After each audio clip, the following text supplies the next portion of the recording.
성경 66권의 핵심적인 그 내용은 하나님께서 우리 인간들에게 당신의 뜻을 전달하는 내용입니다. 그러므로 오늘은 하나님께서 우리를 향하신 뜻이 무엇인지 우리가 구체적으로 살펴보면서 은혜를 나누고자 합니다. 성경은 인류 역사의 시작과 또 진행과 끝, 그리고 또 그 이후로 이어지는 영원한 미래까지를 그림과 같이 아주 명확하게 보여주고 있습니다. 인류 역사는 하나님의 인간 창조와 인간의 타락, 그리고 타락한 인간들이 하나님을 반항하고 대적하는 것, 더 나아가서 마귀의 종노릇하는 또 그 인간들을 구원하시려는 하나님의 눈물겨운 섭리가 기록이 되어 있습니다. 그 중에서도 하나님의 독생자 예수 그리스도를 이 세상에 보내주신 일과 또 예수님께서 인간과 함께 이 땅에 사시면서 하늘나라 복음을 전파하시다가 끝내 그 인간들의 손에 의해서 십자가에 못 박혀 죽으시는 일과 또 장사 지냈다가 부활되시고 승천하시는 사건들이 기록이 되어 있습니다. 또 예수를 믿는 자들에게는 구원의 은총이 허락해 주시는 일과 또 죄로 얼룩진 이 세상에 종말이 오게 되고 그 다음에 구원받는 사람들은 주님께서 친히 만드신 찬란한 새 하늘과 새 땅에서 직접 하나님의 다스림 속에 영생 복락을 누리게 된다는 사실과 또 그렇지 못한 사람들은 불못에 던짐을 당하여 영원토록 그 고통 가운데서 지내게 된다는 내용들로 성경이 구성이 되어 있습니다. 그래서 베드로 사도는 말세를 살아가는 우리들을 향해서 어떤 사람이 되어야 마땅한지 살펴보라 이렇게 경고하고 있습니다. 성경에 이렇게 말씀하는 것을 알고 어떻게 한번 왔다가는 인생의 삶을 살아야 되는 것이 마땅한 것인지 살펴라 그렇게 말씀하고 있습니다. 왜냐하면 그것을 살피지 않고 살아가다 보면 큰 변을 당하기 때문에 그렇습니다.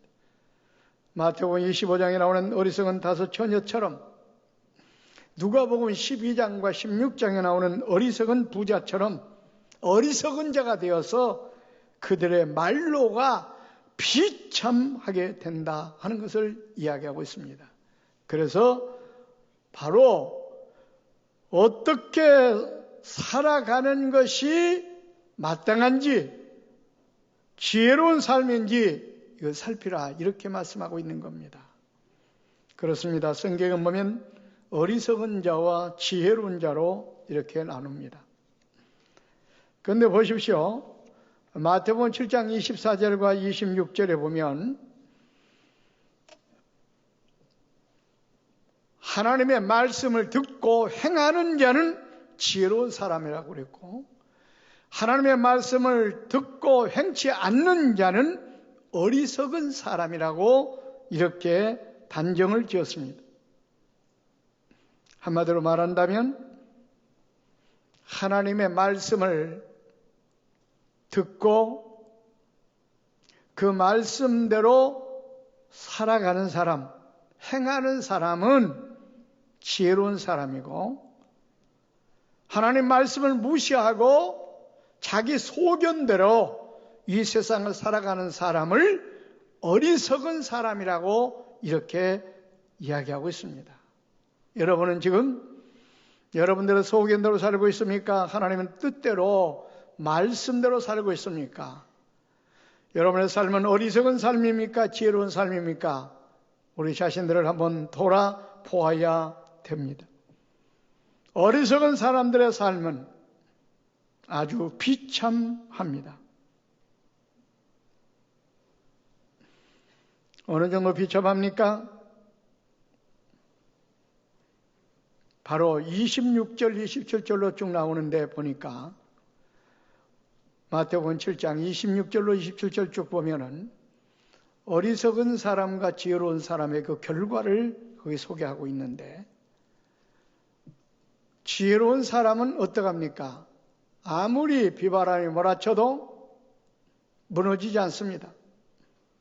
안전합니다. 그러나 어리석은 사람은 어떻게 됩니까? 창수가 나고 비가 내리고 창수가 나면 그 부딪힘이 심해가지고 완전히 무너져 심하게 된다고 그랬습니다. 완전히 어떻게 되면 풍기박산이 된다는 그런 얘기입니다. 그렇기 때문에 바울 사도는 무엇보다도 이 세상을 살아갈 때 세상을 본받지 말고, 로마서 12장 2절 말씀 보면은 세대를 본받지 말고 마음을 새롭게 함으로 변화를 받아서 하나님의 선하시고 기뻐하시고 온전하신 뜻이 무엇인지 분별하도록 하라. 이 말은 바로 하나님의 뜻이 성경에 기록되어 있는데, 그 성경 말씀을 통해서 하나님께서 우리에게 원하시는 뜻이 무엇인가를 알아서 그 뜻대로 살아가라, 그 말입니다. 그럼 성경 66권에서 핵심적으로 하나로 딱 요약해서 말씀을 드린다면 하나님의 뜻이 무엇인가? 그것은 마태복음 18장 14절 말씀에 보면 이렇게 말합니다. 작은 자 중에 하나라도 이루어지는 것은, 이루는 것은 하늘에 계신 너희 아버지의 뜻이 아니니라 그랬습니다. 이 말은 바로 뭐냐? 하나님의 뜻은 바로 죽어가는 영혼이 구원받는 것이 하나님의 뜻이다, 그 말입니다. 그렇기 때문에 하나님께서 한 영혼이 회개하고 주 앞으로 돌아올 때 얼마나 기뻐하십니까?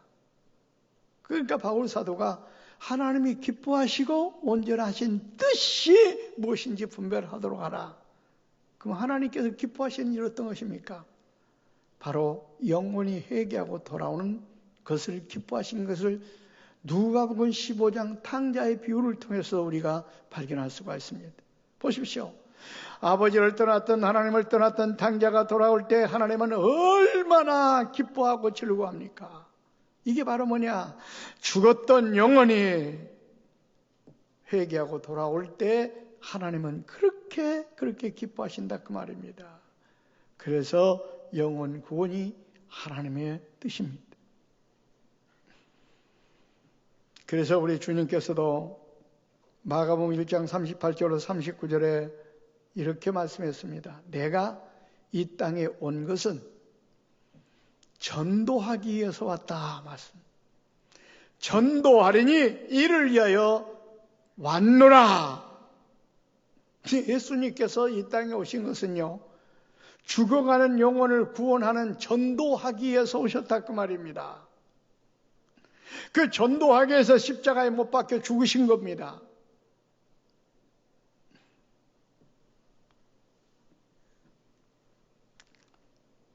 또 하나님께서, 우리 주님께서 이 교회를 세운 목적도 전도하기 위해서 세웠습니다. 전도의 기지로. 이것을 우리가 분명하게 알아야 됩니다.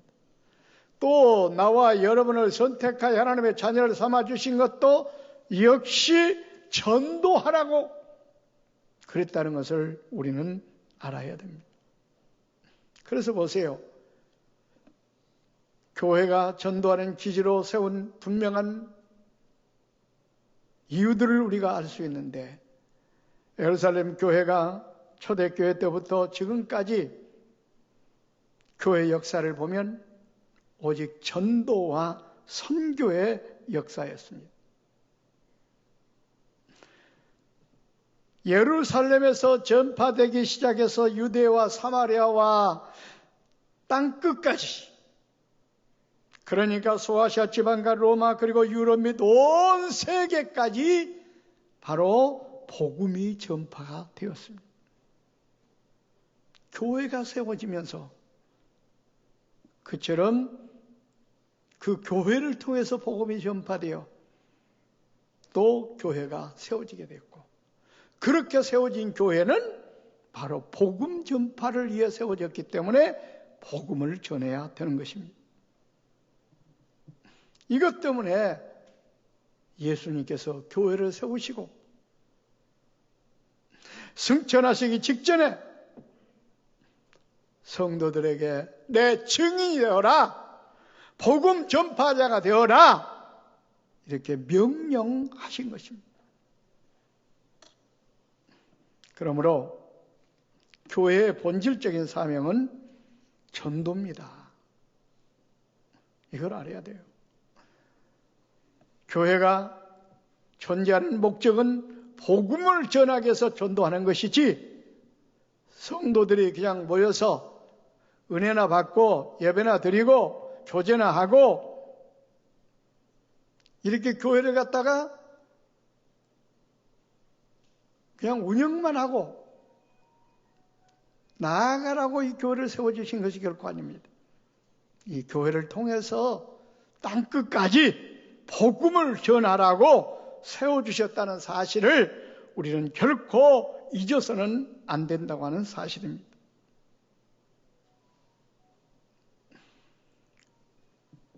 또 우리가 교회를 다니는 이유도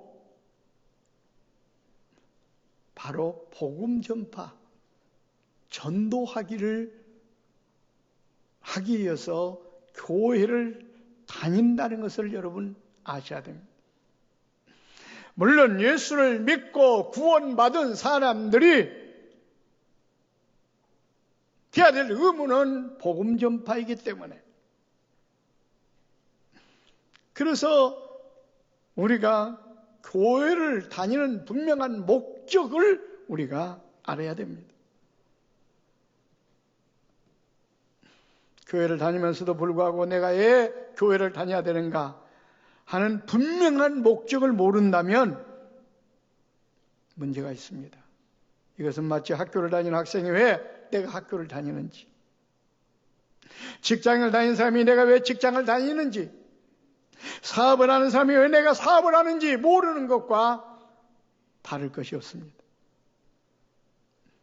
실제로 오늘날 교회를 다니는 사람들 가운데도 보면 이 중요한 사실을 인지하지 못하는 사람들이 너무나 많다는 것입니다. 교회를 통해서 은혜 받고, 교회를 통해서 내가 복을 받고, 내가 통해서 구원을 받고, 여기에만 골몰하고 있습니다. 그러나 여러분, 분명한 것은 이미 구원받은 백성들은 바로 복음을 전하는 것이 의무요, 사명이요, 목적이라는 것입니다. 그렇기 때문에 교회를 다니는 이유 중에 하나가 중요한 것이 바로 전도하기 위해서라는 것을 우리는 알아야 됩니다. 그렇기 때문에 교회가 개인이 전도를 하지 않는 것은 하나님의 뜻을 이행하지 않는 것입니다. 나를 하나님께서 불러 하나님의 자녀를 삼아주신 목적과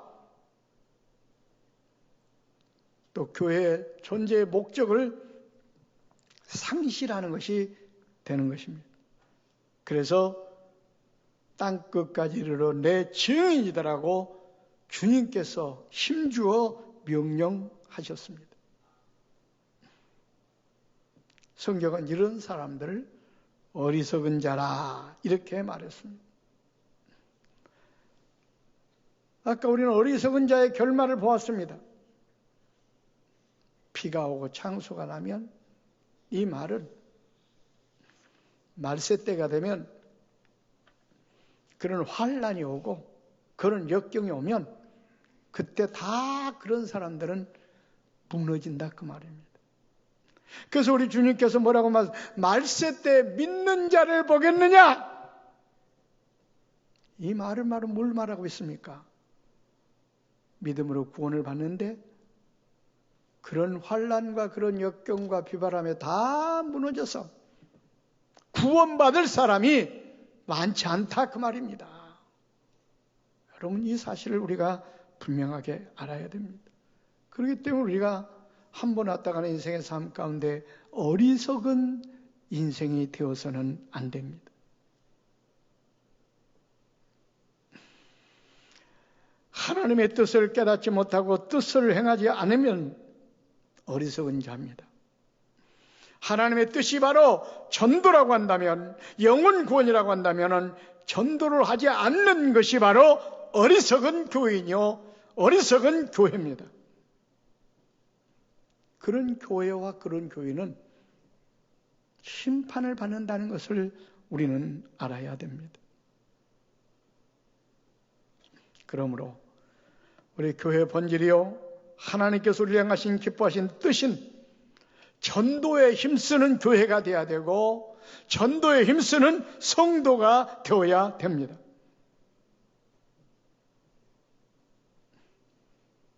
전도가 이렇게 하나님 앞에 귀하고 소중한 것이기 때문에 하나님께서는 전도를 잘하는 사람에게는 영육간의 복을 약속하셨습니다. 마가복음 10장 29절로 30절에 보십시오. 나와 복음을 위하여 집이나 형제나 자매나 어머니나 아버지나 자식이나 전토를 벌인 자는 현세에 있어 집과 형제와 자매와 어머니와 자식과 전토를 100배나 받되 박해를 겸하여 받고 내세 영생을 받지 못할 자가 없느니라. 그러니까 복음 전파를 위하여 헌신하는 자는 이 땅에서 100배의 축복과 내세에서 영생의 복이 보장된다고 하는 것을 말씀하고 있습니다. 그러나 거기서 박해를 겸하여 받는다는 말에 우리가 관심을 가져야 됩니다. 이 말은 전도는 쉽게 되는 것이 아니다 그 말입니다. 힘들고 어렵다 그 말이에요. 그럼에도 불구하고 이렇게 힘들고 어렵고 박해를 받으면서도 전도를 해야 된다. 그런 사람은 바로 이처럼 이 금세의 현세의 100배 축복과 내세 영생의 복을 주겠다고 하나님은 약속하고 있습니다.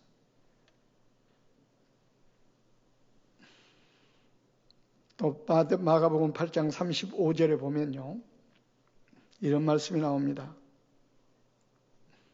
누구든지 자기 목숨을 구원하고자 하면 잃을 것이요, 누구든지 나와 복음을 위하여 자기 목숨을 얻으면 구원하리라.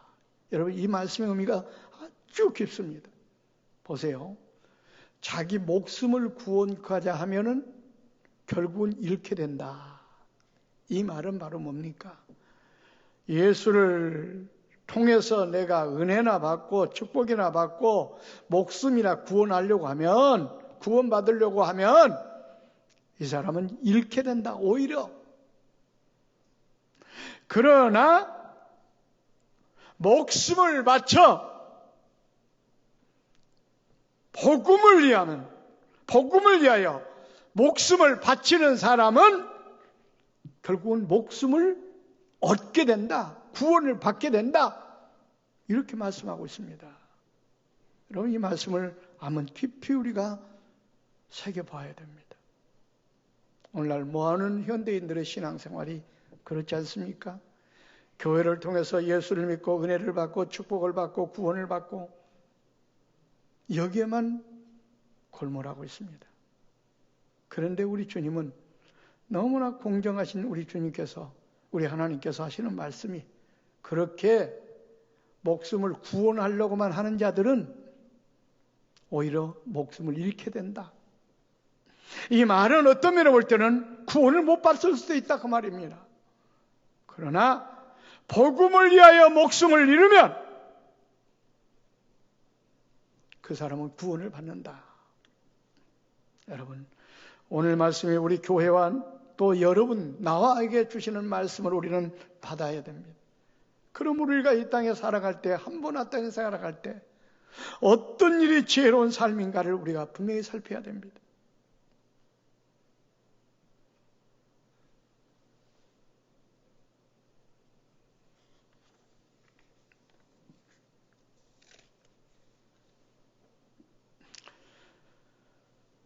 또 우리가 열심히 복음을 전하면 하나님께서는 영적 권세도 주시고 물적 권세도 주시고 인적 권세도 복으로 주십니다. 그리고 하늘나라 가서는 영생과 아울러 상급과 면류관을 주십니다. 그뿐만 아니라 하늘에서 별과 같이 반짝반짝 빛나게 하는 영원토록 빛나는 복을 약속하셨습니다. 그러니 여러분, 전도하는 일이 얼마나 복된 일입니까? 전도를 하지 않는 것은 하나님의 진노감입니다. 그런 사람은 믿음과 신앙이 자라지 않습니다. 그런 사람은 오히려 하나님의 심판만 받습니다. 그래서 주님께서 누가복음 14장 23절에 이렇게 말씀했습니다. 주인이 이르되 종에게 이르되 길과 산을 다리가로 나가서 사람을 강권하여 데려다가 내 집을 채우라. 여러분, 이 강권이 뭔지 아십니까? 제가 국어사전을 한번 찾아봤습니다. 강권을 뭐라고 설명하고 있는가 봤더니 강압적으로 또는 강제로 행사하는 권력, 이렇게 나와 있어요. 그러니까 전도는 그만큼 적극적으로 해야 된다 그 말입니다. 강압적으로라도, 강권적으로, 강제라도 데리고 와서 성전을 채워야 된다 그 말입니다. 그런데 여러분 지금까지 전도를 어떻게 해왔습니까? 그것조차도 안 하는 분들이 대부분인데, 전도를 한다고 하는 사람들도 전도지 한장되고 교회 나갑시다, 이 정도였습니다. 그런데 보세요. 여기는 산과 강과 울타리를 전체를 다니면서 강권해서, 이 말은 바로 뭐냐? 장소를 가리지 말고 쳐들어가서 정말로 속된 말로 표현하면 멱살을 잡고라도 끌어와 성전에 앉혀라 그 말이에요. 그만큼 강하게 적극적으로 전도하라고 하는 것이 성경의 가르침입니다. 오늘 말씀을 기억하고 이 중요한 전도에 우리는 적극적으로 임해야 되겠습니다. 그동안 우리는 그래도 코로나가 터지기 전만 해도 1년에 두세 차례씩 우리가 총독원 전도 축제라는 그런 타이틀을 걸고 이 모양 저모양으로 전도하는데 박차를 가해왔습니다. 그런데 코로나가 터지고 나서 1년 7개월 동안 그런 활동의 제한을 받다 보니까 사실은 이미 전도가 중단되어 버리고 말았습니다. 여러분, 이 중요한 전도를 쉬는 것은 죄입니다. 그럼 우리가 회개하고 그동안 전도하지 못했던 것까지 더 열심히 우리가 전도해서 하나님의 뜻을 이루는 우리 꽃동산 교회와 성도들이 되시기를 주의 이름으로 축원을 드립니다. 기도하겠습니다. 하나님 감사합니다. 오늘도 어리석은 저희들 귀한 말씀을 통하여 깨닫게 하심을 감사합니다. 한 번 왔다 가는 인생의 삶 가운데 어리석게 살다가 생을 마감하는 사람들이 되지 않게 하시고 가치 있게 의미 있게 지혜롭게 살다가 생을 마감하는 저희들 될 수 있도록 은혜와 은총을 허락하여 주시옵소서. 오늘 주신 말씀, 나에게 말씀, 우리 교회에 주신 말씀으로 받고 이 말씀대로 행하는 하나님의 뜻을 이루는 보통산 교회와 성도들이 될 수 있도록 역사해 주시옵소서. 감사드리며 거룩하신 예수님의 이름으로 기도하옵나이다. 아멘.